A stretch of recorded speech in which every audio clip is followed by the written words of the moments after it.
All right, should we get started? Let's do it. Let's do it. Well, first of all, thanks to everyone for coming out. This is a super exciting moment. I'm super happy to be having this conversation with Bentley.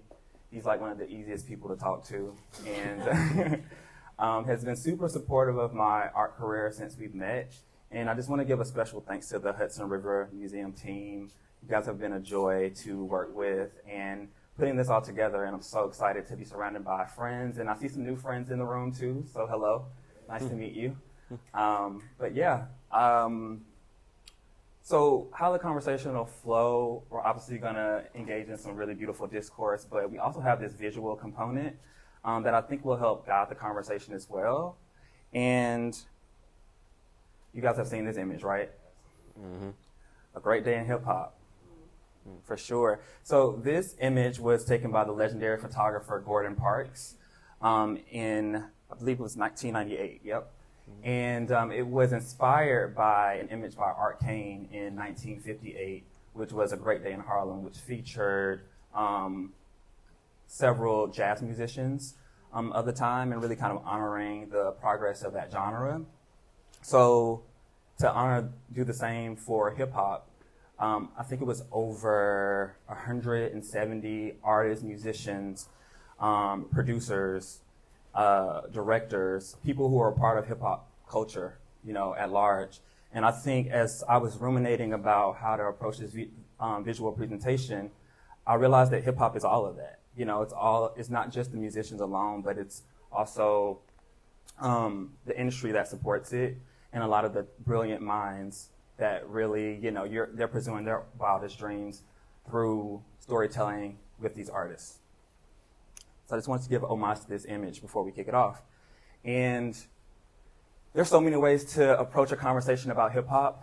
It's such a dynamic genre of music, and something that I really wanted to lean into, and me and Bentley spoke about this, was this idea of me choosing 5 artists who have had an impact on my career as an artist, and whether it be like iconic moments that they've had, or just their journey as an artist being a light that guides me as I make certain creative decisions and as I'm concepting different ideas. So on to the even more fun stuff. So the first artist I want to celebrate is Snoop Dogg.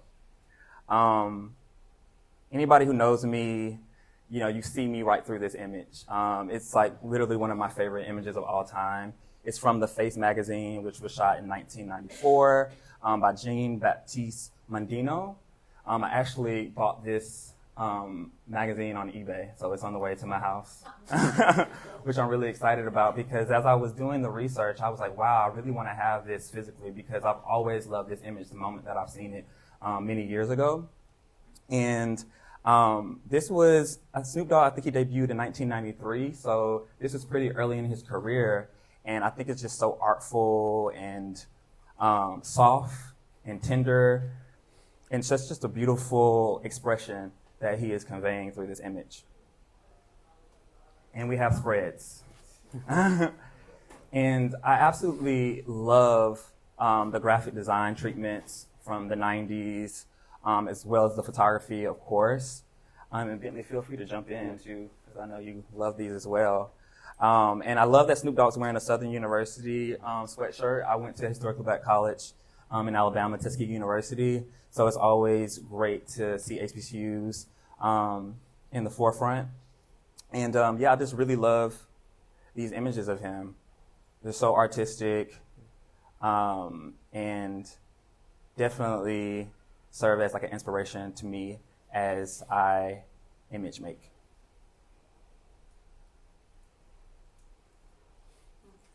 Super beautiful. And I think this is just quite interesting, because I'm always obsessed with the obscure. And, hip hop is portrayed as this very gritty genre, and there's elements of that, but even the rappers who kind of make music within that lane, they do have these moments where they express a more vulnerable side, which is something that I'm very intentional about when I create my stories. Well, and I think like the other important thing about these images too is to see them like within the context of the time period. Yeah. Right? Like, you know, you're also seeing this this is within the context of like the war on drugs, which was a specific like image-based violence, right? Which sought to dehumanize Black people and Black communities, right? So what does it mean to create images that are humanistic, right? And I think what we see here from Snoop Dogg, one of those figures who is like portrayed within the image of like, quote, gangster rap, right? Is to show like, okay, if you're gonna like pose me in this sense of like gangsterism, let me show you the beauty in that. Yeah. Right? So, and I think that's really what this series also does as well, is it's undeniably beautiful. So if you're gonna vilify my body, I'm gonna show you how beautiful it is at the same time. Beautiful. This is another image of Snoop that I absolutely love. It was photographed on set of his What's My Name, which was his debut music video in 1993, captured by Lisa Leone. And I just love his expression here. I think that's something that really gravitates me towards the image, is the mood and expression of the sitter. And he's literally blowing a bubble gum, kind of has a jaded expression, but there's something just so like soft and beautiful. And I think this angle really celebrates his unique facial features. He has a really beautiful bone structure. And yeah, this is his introduction into the music industry.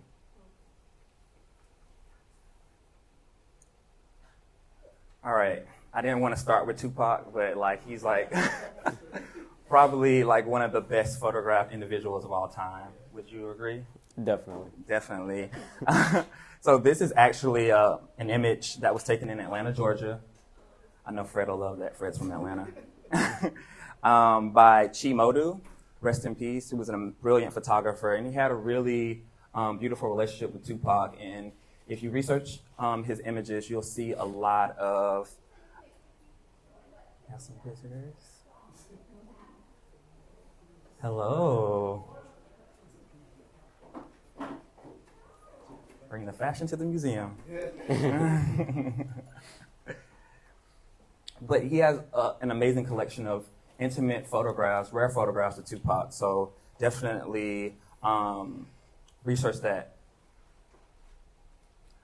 And then coming into these series of photos entitled Becoming Clean, which was captured in 1996 by David LaChapelle. I'm sure everybody's seen these iconic images. And kind of speaking to your earlier point, how groundbreaking this was for a hip-hop artist to be, you know, tastefully photographed in the nude in a bathtub, with a bunch of jewelry, you know, covered over him. I think it's such a vulnerable, you know, image. And I just like always have like adored these images. And I also just respect Tupac for being a pioneer in how you can present yourself as an artist, and that you don't have to be limited to the boundaries that society may place what a rapper should look like or what things a rapper should do. So I think this series in particular always represented that, and Tupac is a reference that I always look to as I am creating different visual stories. All right, and then moving on to some of my favorite photos of Tupac. This was captured, it was featured in Rolling Stone, and it was photographed by Danny Clinch. This was shot on a large format camera. I mean, the tones, texture of the image is stunning. It looks almost like a painting. And I actually, during my research, I read an interview of the photographer, and he was talking about his experience photographing Tupac and just how like calm he was. He came to the studio with one of his friends, he styled himself, and he was just like ready to work, and he really trusted his vision. I think it was the photographer's idea for him to go shirtless in the photo, and Tupac was super open to it. And yeah, he said he was just very calm, chilling, smoking weed in the studio. And I think the thing that I love about reading on Tupac is that he really trusted the photographer's vision. And that's something that photographer really praised him for, was just really being open. And I think that was just a testament to Tupac's overall ingenuity as an individual. I think he had a very creative mind, and he really knew how to align himself with people who had a great vision and a great eye. These are some more images from that series. Striking.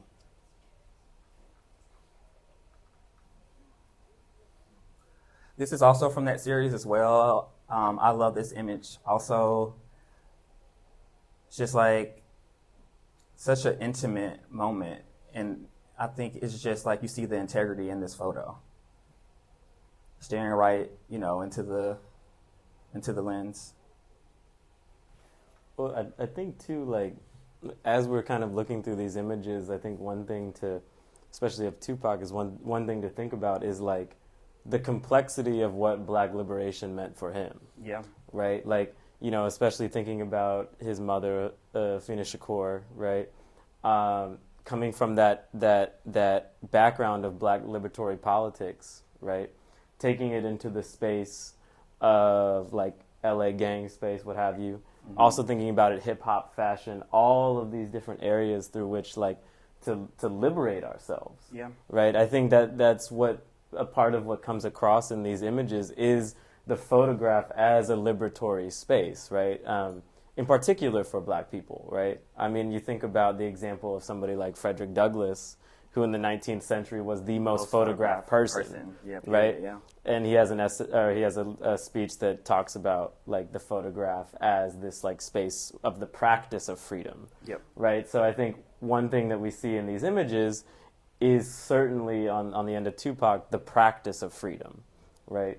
So just something to keep in mind as we're looking through these, and I think that's part of what makes them so impactful, is that you can see him like practicing this ambiguity that we call freedom.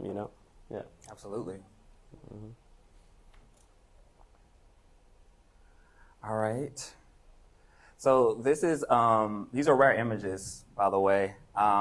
This is actually from a portrait session in 1993, my birth year, by Michelle Haiti, who is a legendary image maker, and he actually recently released these books in a photo book dedicated to Tupac, and I really gravitated toward this image because of the contemporary nature that they have. I think a lot when you talk about fashion and the intersection between hip hop, I think these are like reference images from like collections that you would see walk the runway right now. Like I know one brand in particular, Martine Rose, I instantly thought of her in the way that she approaches design when I looked at these images.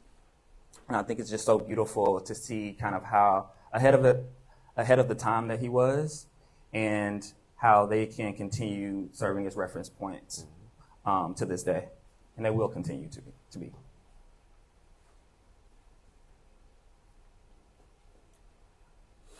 Continuation from this series. Yeah, I was blown away when I discovered these, and yeah, it's just like it just feels contemporary. Yeah, which is absolutely. Just so fascinating to me as an artist, and yeah, makes me want to go to the studio now. Pardon? Well, I go down a series of rabbit holes when I'm searching for inspiration. I find inspiration any and everywhere. Just like, yeah, Google. I do a lot of like Tumblr research, Pinterest boards. Instagram is also a great resource. And I'm just a sponge, I'm just super absorbent to everything that's around me. I could see like a billboard or anything, and then I like to go back and do more research and cover as much as possible. Something I think is also really important in giving homage to Tupac was how he was a pioneer in like the luxury fashion space. These are images of him at the Versace show in Milan, and then also him with his former girlfriend, Kadada Jones, who's Quincy Jones' daughter, at the Valentino show. And, before Tupac, I don't really know what hip-hop stars were in runway fashion shows, were, friends with the designers. So this is groundbreaking in and of itself too. And now it's currently fashion season. You see so many stars participating, and you see their relationships with these prestigious house designers. So I just wanted to like celebrate that in this moment as well, because I think it's just an important part to the evolution of hip hop and how integral it is in the fashion space now. All right. You guys knew Pharrell was going to be on the list. This is a pretty recent image of him that's from Office Magazine, captured by Gabriel Moses, who is a very talented image maker who's really bursting on the scene now. So super excited and proud to see his trajectory. I have like a personal like affinity for Pharrell. Growing up as a young boy, like that was like one entertainer I saw being so eccentric, and growing up, I felt like I was always interested in different things than maybe like other guys who I went to school with. And then I had this example in Pharrell to look to and really embrace, you know, being different or having unique interests. So I followed his career since I was a young boy, and it's really amazing to see him like continue to flourish and revisit iconic moments in his career, and how he was also a trailblazer in his own right. Through fashion and creative storytelling.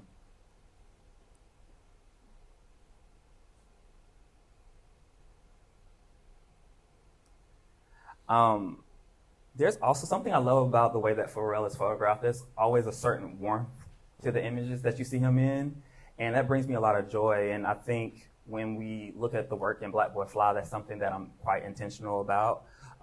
Is it's bringing like the beauty and the joy and the warmth to the forefront in the photography. And these series of images from American Vogue in 2017, they really encapsulate that quite beautifully. And yeah, I really love this image on the right here. It kind of reminds me of like a fantasy I would have being in college or moving to New York and going to like a Central Park with my friends.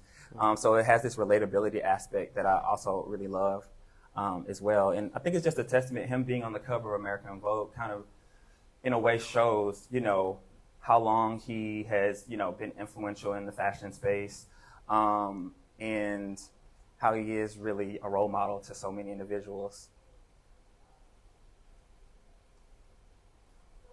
All right, another iconic shot, which was photographed by Micaiah Carter for GQ magazine. So yeah, this is Pharrell, you know, in a really beautiful dress. As you can see, this is from the presentation on the left. And, you know, a big part of this conversation is unpacking what masculinity is or what it could be. And I don't think necessarily the solve in expanding the depiction of masculinity is necessarily, you know, you have to wear a dress to do so, but I think it speaks more so to a spirit that Pharrell encapsulates, a spirit of just being comfortable in my skin, being open-minded, being artistic, and just being willing to explore the different ways that I can show up in the world and own it and really be proud of it. So I always kind of just look to his career as a whole as that representation of you can, you know, explore whatever you want to explore, and it can be a cool thing.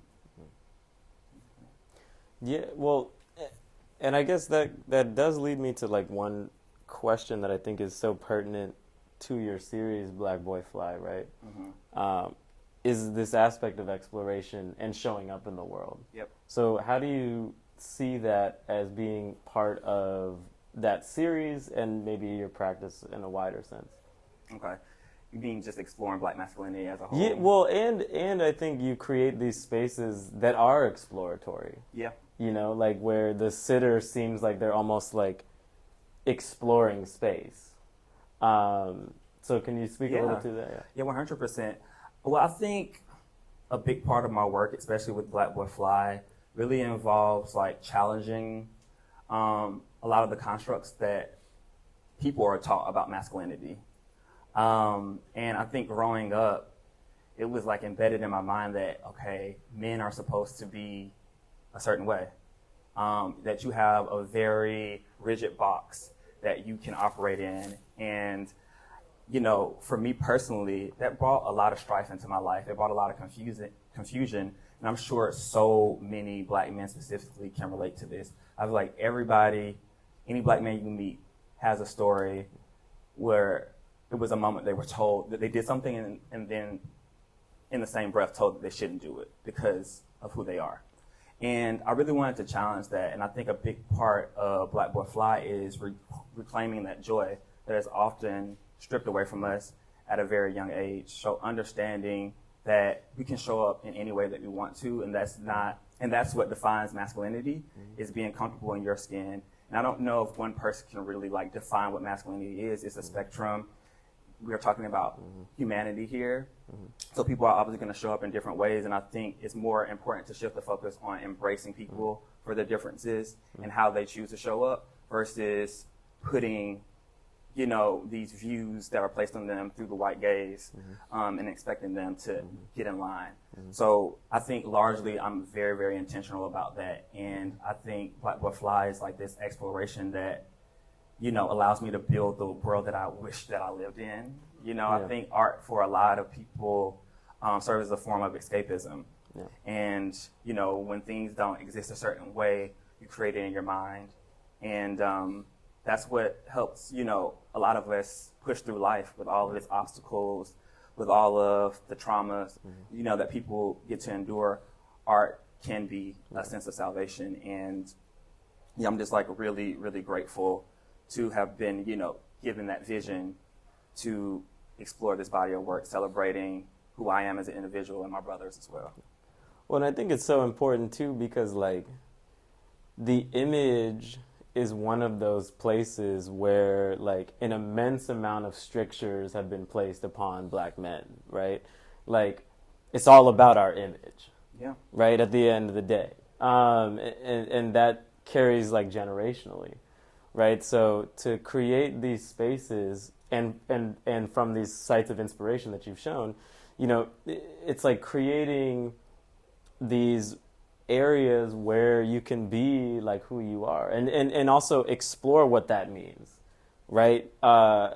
There's a way in which the image, especially for black men, has said okay, this is who you are, right? It's imposition from the get-go. When you look at the history of photography is in many ways an imposition upon oppressed people, right, of who they are. So to contribute to this space of breaking out of that and saying these are all the things that we can be, right, I think is really, really important. And that leads me to another question too, because of course when we're talking about the title Black Boy Fly, we were talking about at length how that comes from Kendrick, right? Yep. In what way do you think that maybe Kendrick's music, or maybe specifically that song or that album, has played a part in opening up these spaces for exploration? Yeah, this is a very interesting question because, when you listen to the Black Boy Fly song by Kendrick, it's kind of rather different than what I am portraying in my book. So in the song, he's really kind of speaking of the jealousy that he has of different men who are successful in his neighborhood. He's from Compton, California, and just really speaking to how a lot of men don't make it out alive or are in a position to really kind of pursue their dreams. And he is speaking from a perspective, just witnessing that happen, witnessing this person go off and achieve a certain level of success. And, that's kind of what it talks about. When I saw the title track of the song, I said I wanted to give it a different interpretation because that's what art does. We, take something in, and then we then have our imagination and creativity to build on that and provide a different perspective.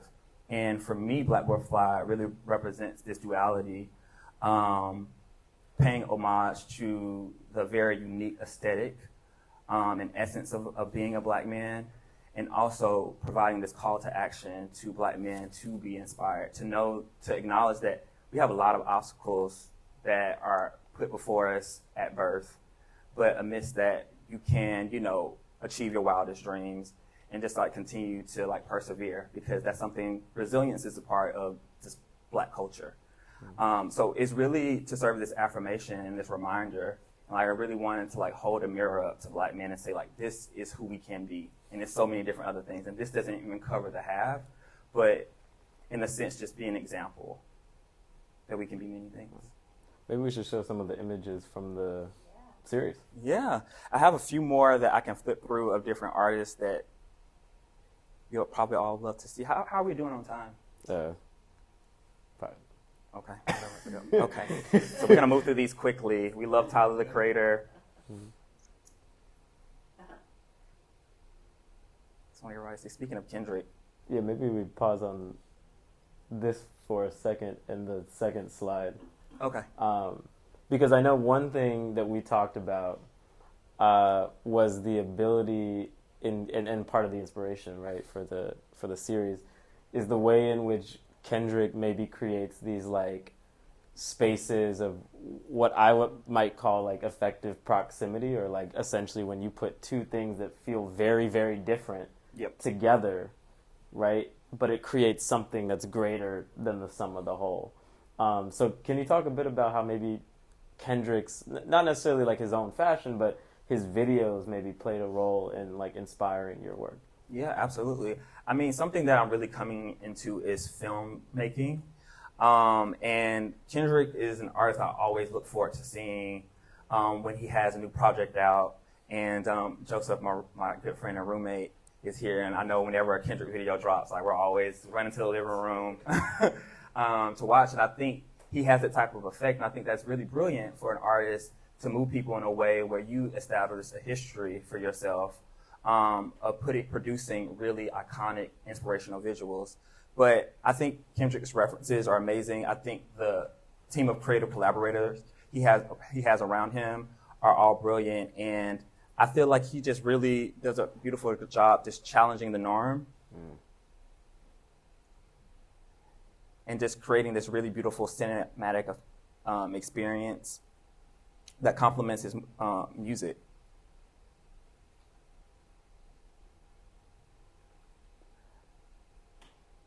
And he's also another fearless individual. He's not afraid to dance. I don't think he comes from a dance background.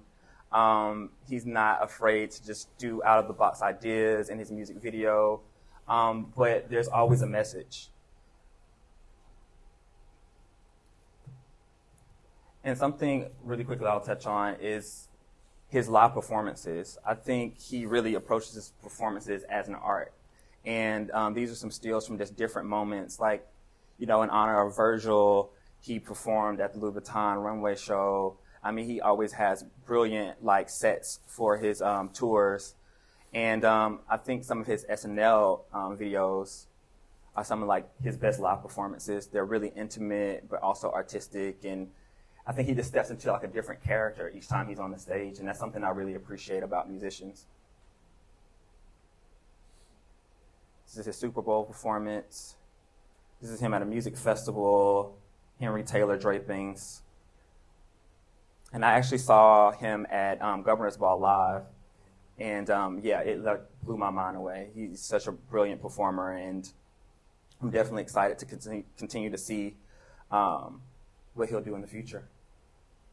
Well, and I think, you know, part of our conversation today, right, is also, you know, thinking about all this in the context of like, what is hip hop and how does it function? Yep.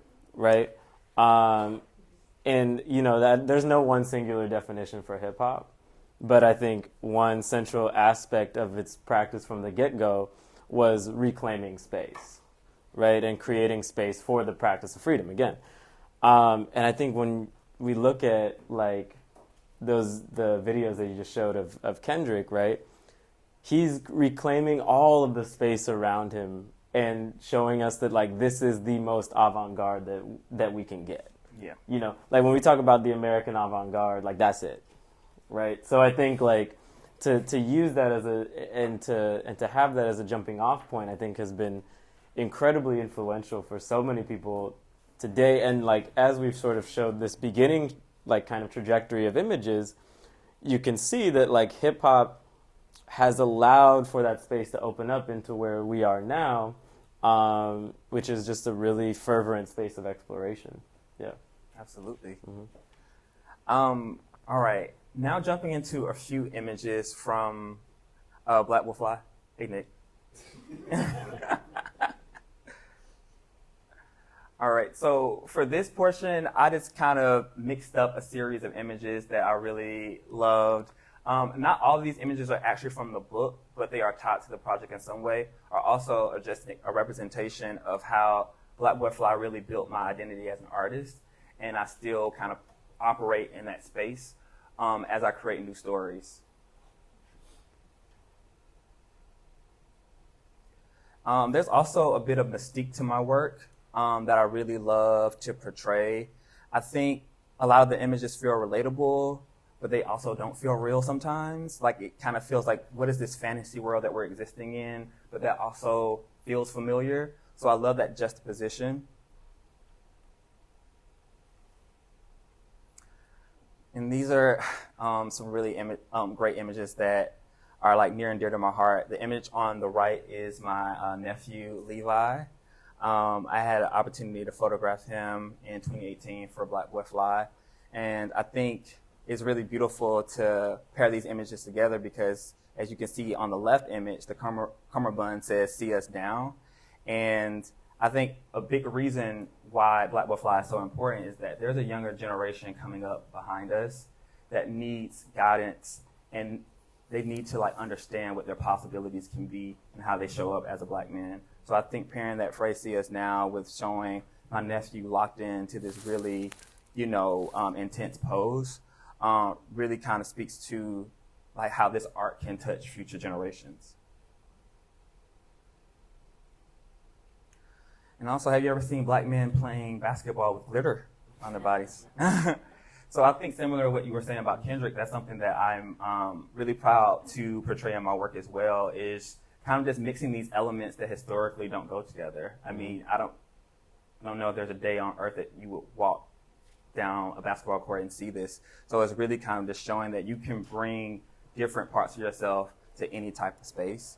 And one thing I really love about how these images are paired is that you see a similar expression in the faces of a lot of the sitters. And, these are separate shoots, completely different concepts, but there still is, that commonality. This is from some images that I photographed in D.C. In honor of President Obama, who was the first Black president. So really just kind of honoring the trajectory of the Black community through a series of very intimate and joyful portraits. So this is when I really get into my hip hop bag, So you'll see quite a bit of street style within the Black Boy Fly collection, and I've always just really loved the sincerity of these images of a good friend, Taylor. And I think when you look at a lot of archival hip hop photographs, I think this sits in a similar conversation. And so does this image. Though it's not from the Black Boy Fly series, it easily could have been, in the book, which is a great thing about, the Black Boy Fly ethos, is that so much can exist from within.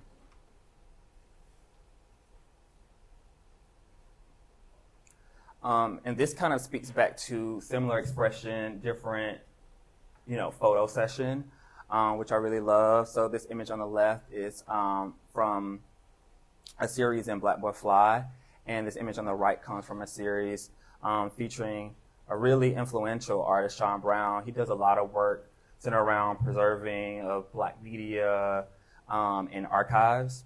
And I think, these juxtaposed next to each other create a really beautiful relationship and ease that I love to portray in my image making. And I know this may be familiar for some of the Hudson River team. This is from the Ballet Brothers series, and actually was a fourth opportunity to be featured in the Order Reorder exhibition. And this is the image, and this is me posed in front of it here at this museum. So really happy to include this as well. And ballet can be hip hop also. And that was another big aim in Black Boy Fly, was to create different variations of what people can deem cool under the black male aesthetic. So you can be inspired by an athlete, or you can be inspired by a dancer. Dancers are athletes, technically. But there's so many different ways to be a black boy, and all of it deserves to be celebrated and recognized. And it's just creating images that anyone can take in, especially the younger generations, so they can see this image and say, wow, I want to be a ballet dancer now, because that's not something that always existed in this context. As a collection of images showing the diversity of the black male spectrum, is usually always situated in silo. And that's all I have for the presentation portion. So I have three questions. Okay. If we can go back to that last image that you ended on. Okay. I think one thing that we all notice as we're going through these photos of yours is that you use a lot of contrast. Can you tell us why? Well, I would say stylistically, a lot of my work is influenced by cinema. I love like a cinematic, moody feeling, sentiment to my work. So I naturally just really gravitate towards that. I think when I'm in the editing process, or even when I'm, on set shooting, I'm always thinking about, going back to what I said earlier, how do I make this feel relatable, or I'm in a relatable scenario, but I want to make it look like a fantasy. Right. So I think it's like something that comes very like intentional from a stylistic perspective, but you should see me watching a film. Yeah. And if I really love the tones and the way it was shot, I really just gravitate towards the texture and the tone of the image. Right. So that really influences. Right. So my second question is, and this is something we've sort of touched around on and everything, but of course you focus on fashion, right, in a lot of your work. What is it about fashion that allows you to tell the story that you're trying to tell? Well, when I think of that question, I really think of, the complex history that the black community has with fashion. I mean, history shows us that options were not always plentiful, and we were told to express ourselves in a certain way. And I think amidst all of that, we still found ways to express our overall ingenuity. And, we birthed so many creative geniuses, over time. And I think as time progressed, we began to create all of these new cultures and subcultures that in turn influence the rest of the world. So I think that's something that's really important to celebrate, and that's something that I was very aware of and intentional about. So I think a big part of Black Boy Fly is honoring the ingenuity and creative expression that we are afforded through the lens of fashion. It's what we wear is how we show up. It's a way of communicating, our creativity or the message that we want to send out.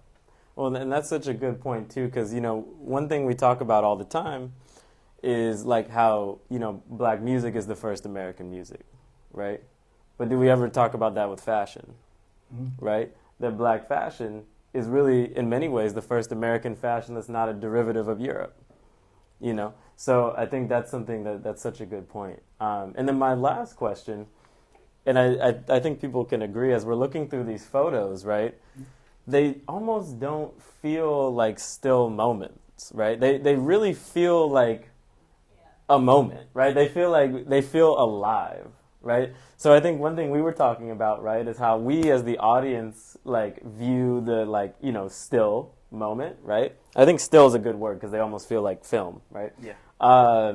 We view the still moment, but you are there in the moment, right, taking the photograph. So can you tell us a little bit about those moments? Like what makes them special to you? Yeah, I mean, leading up to a shoot, I definitely am. I'm leaning on the side of being over-prepared, but something I do appreciate is, just capturing an unplanned moment. And I really kind of just lean into that. I think the work that goes into the concept, as a person with a really big imagination, I have a very vivid sense of the type of spirit that I want to encapsulate. And as I feel that coming across in the photographs, I really lean into it. So I think it's really a matter of me trusting my instincts. I think you never know what to expect when you're on these sets, and you can have an idea, you can be as prepared as possible, Yeah. but I think it's just being present. Yeah. And I think that's something that I really strive to do when I'm image making, is just being aware of how the sitter is feeling, what's going on with the light around me, and just being open to allow whatever happened to happen.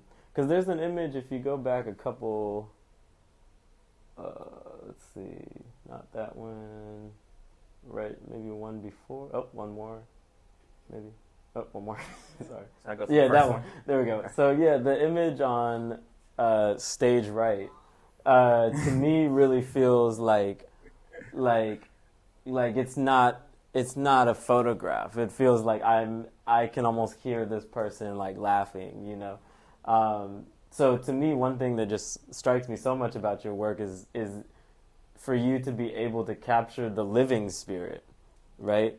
As opposed to capturing a spirit. Yep. It's two very different things. And in that way, I think your work is very much in the like trajectory of somebody like a Gordon Parks, right? Who's capturing that living spirit, as opposed to, and I mean, of course, but like I view it in the sense of like somebody, oh my God, what's his name? Who was the head of the Kamanji workshop? Anyway, name escapes me. It's fine. The point is comparison to Gordon Parks, but got that on tape. but yeah, like I think that's what makes these images so special for us, and also so special for everybody who's had an opportunity to like enjoy your book and everything, is that you're really capturing these living spirits.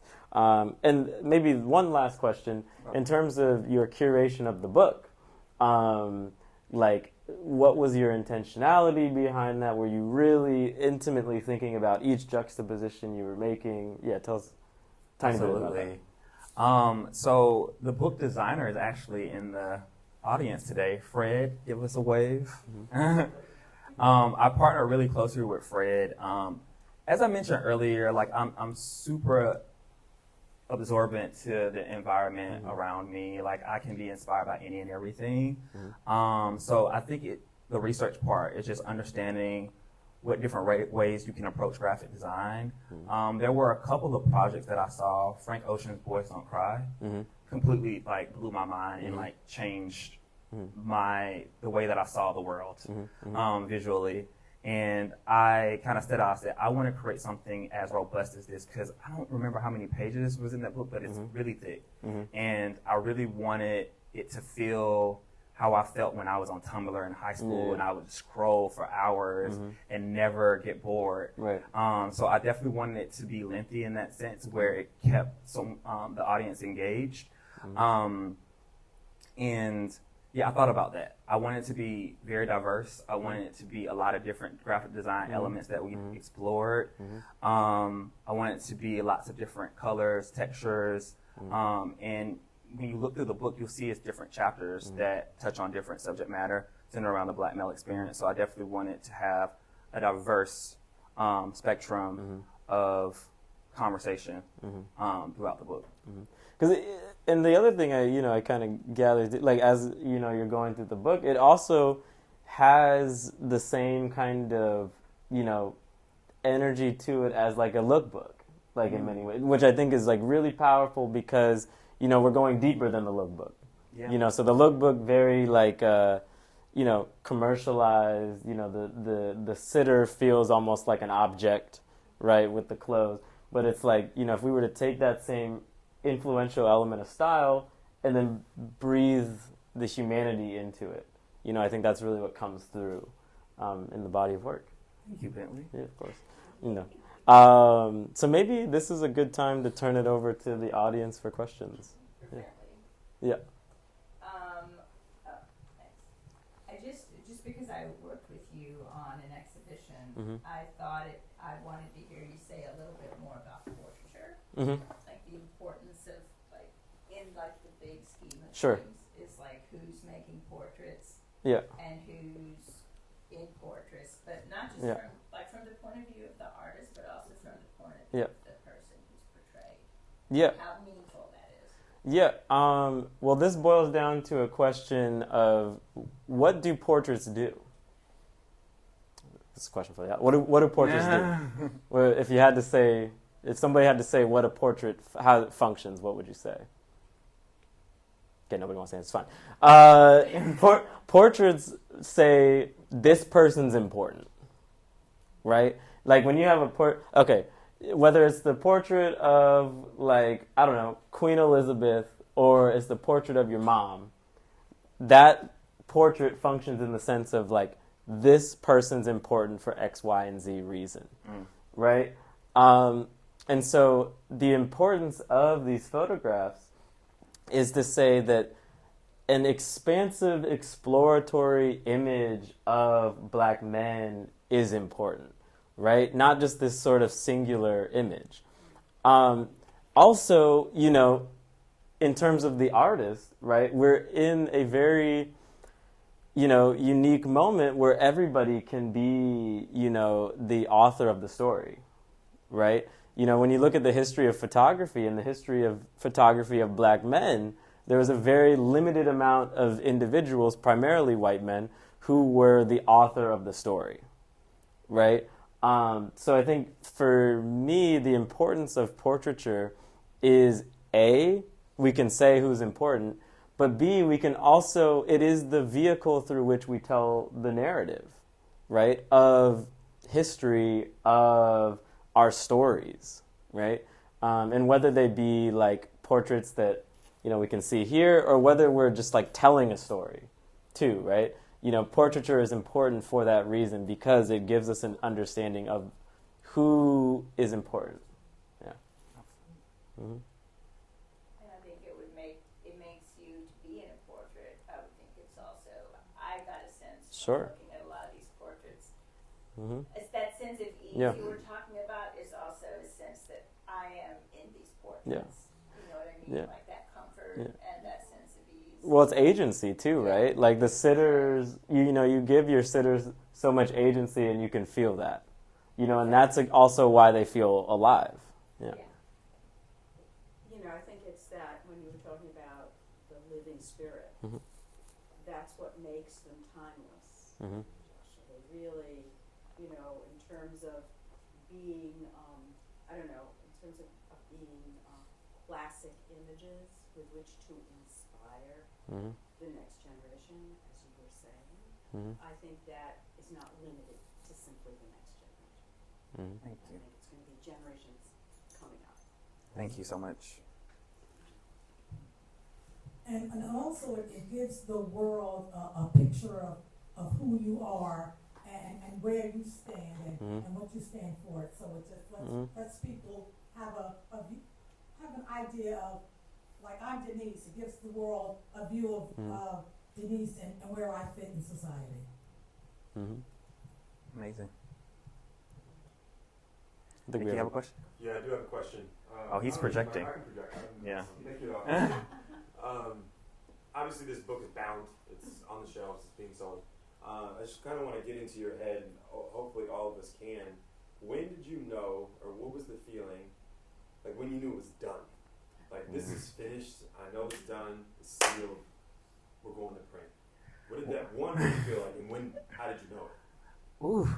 Well, a little bit of that is deadlines, but but I did, for that very reason, I did shift my deadline back a couple of times, because I definitely wanted to have agency over knowing when it was right. And I think there's this tension that you have as an artist of, like, wanting to perfect it more and more, and, like, when to release and say, okay, it's done. Yeah. And yeah, I don't remember the exact moment, but I think I pushed it back once. And then I think for the new date, I said, okay, I'm ready. I think it's done. I don't know if there's any more I can do. Now, if you show me the book, I'll have a lot of notes, but that's about the evolution of an artist. You know, I did Black Boy Fly coming up on 5 years. So a lot has, like, changed in how I see the world or what I would do creatively. But I think in that moment, I just kind of felt at peace. It's kind of something hard to describe. But I think it's just like the trust and belief in myself, saying, like, hey, this is a body of work that is going to inspire generations to come. I thought about, you know, the young boy in Tuskegee, Alabama, 12 years old, seeing this book and understanding what possibilities are, and how he can show up in the world. So I think with just having those conversations with myself, I reached a sense of peace where I was like, send it to the printer. Yeah. Any more questions? So we didn't get to talk about Tyler, the creator's inspiration to you. Can you tell us a little bit about how he has pushed the bounds and how that has inspired your work to also push the bounds about like how Black men can show up, especially when we're talking about in relation to hip hop? Oh my God, great question. And now I get to celebrate Tyler. Tyler, to me, embodies a certain archetype of a Black man that we haven't really seen predominantly in hip-hop culture. And a lot of his style choices reminds me of the way I used to dress in college. I used to be very into, the preppy style. And one thing I love about Tyler that I also sense in Pharrell is just his openness to explore and be expressive. And I think that's one thing that when a Black male is too expressive, it can sometimes be criticized. And I think Tyler really leans into that, which I always appreciate. And he also just has so much range as an individual. But now I think I've seen him transform and really come into his own. As you see in some of these portraits here, like so much joy in this image. Just a beautiful representation of sartorialistic excellence. But also just not being afraid to dye your hair in a spotted, color. And something I also love about Tyler, he has his own brand. And in this conversation, speaking about fashion, Tyler is also very inspired by cinema. You see a lot of Wes Anderson references in the way that he creates advertisements for his brand. And this is something I also really look forward to. And in doing my research, I did a lot of deep diving on some of his advertisements since the beginning of his brand, and it's quite brilliant. And I think he does a really great way of taking a unique angle to give focus to a specific product. Like even this, image of the jacket, that's actually my friend in the photo. It's just, he always has a very artful take on how he shows up, whether it be through his music or through his brand. Well, I think so. Like also the intertwining, because obviously fashion has always been a part of hip hop. Of course, when we talk about hip hop, interdisciplinary action, really. But for whatever reason, fashion is always like the appendage. It's just and fashion. I think with Tyler, ever since he kind of dove deeper into LaFleur, it really, the whole brand is, one cohesive, interdisciplinary unit. Yeah. And I think that's the greatest sweet spot to find as an artist is, and this is true with Black Boy Fly, it really was just me reaching a point to create the work that I wanted to see in the world. And I think, when artists lead with that, that's a representation of them being authentic to who they are as an individual. It's not thinking about what people would love, it's thinking about what excites you, like creating a window into your mind for other people to kind of see. So I think Tyler is a great example of that. That's also the surreal aspect too, because when you look at Tyler's work, there's a particular Afro surrealism to it. Yep. And I think one really interesting thing about Afro surrealism is it's just people living their life, and somehow that's surreal. Yeah. For Black people, just living our lives is surreal, but which it is, but also but it's just very, very interesting. And I think we were just touching on that point earlier about your work and the surreal aspects of it, and it's just people living life. Yeah. But that is what also creates the power of it, is and in the power of Tyler's work as well is you have this surreal people living their life, enjoying. That's a big part of your work too, is that there's so much enjoying. Yeah. Yeah. Which for whatever reason has also kind of been a side thing in hip hop. It is important, but also for whatever reason hasn't been centered. Can you maybe speak to why your work, why you focus on enjoyment? Well, When I create art, I really kind of focus on creating moments that I hold dearly to my heart. So whether it be a fond memory that I had growing up, or like I said, since I was a young boy, I've always had an extremely large imagination. And it's something that has gotten me through some of the most difficult moments in my life, right? I think my imagination allowed me to create a world of my own when that certain level of happiness that I was chasing didn't exist in my orbit. I chose to create it in my mind. And I think moving to New York specifically really helped me find my voice as a storyteller. And I mean, that's what really birthed Black Boy Fly. So I think it was for that reason that I spoke to earlier, was like creating art that reclaims things that are so often taken away from us, or things like using art as a form of escapism. If maybe you don't have the most joy in your life, then maybe create a scenario in your head that represents that. And that manifestation, it'll come to form. It'll come to form when people appreciate your art and it resonates with them, and you've never experienced that before. And you're like, wow, oh my goodness, like, you know, this is really touching people. This is really making a statement in the minds of other people. So I think it's really about dreaming for the life that you want and like creating that, and knowing that art is a vehicle to do so. Other questions? Oh, yeah. I think we have time for one last question. Sorry, Laura. So you'll take us out with the last question. Maybe you said this, but I don't think you did. How have, you're talking about audiences reacting to your photographs, but how have the sitters responded? You know, to see, like when you had your exhibition, how did sitters respond to seeing the photographs of themselves?